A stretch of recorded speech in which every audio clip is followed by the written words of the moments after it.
Sekretaris Daerah Aceh M. Nasir SIP MPA menghadiri acara penutupan Pekan Kebudayaan Biren dalam rangka memperingati Hari Ulang Tahun ke-26 Kabupaten Biren yang diselenggarakan di Ruang Terbuka Hijau Cotgapu Biren, Sabtu malam 11 Oktober 2025.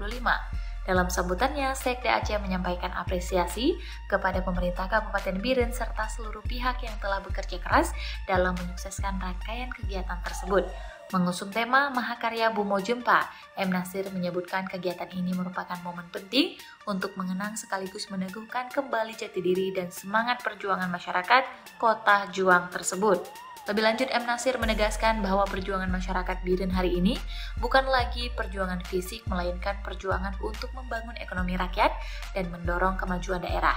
Ia menyebutkan pemerintah Aceh berkomitmen mendukung langkah strategis pemerintah Kabupaten Biren agar mampu menopang pertumbuhan ekonomi daerah yang berkelanjutan.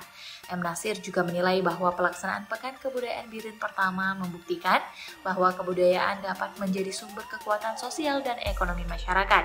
Melalui pawai budaya, festival seni, dan pameran pembangunan, masyarakat diajak untuk mengenal, menghargai, dan melestarikan warisan budaya daerah. Ia menyebutkan hal itu sejalan dengan semangat Kanun Aceh nomor 5 tahun 2025 tentang pemajuan kebudayaan Aceh.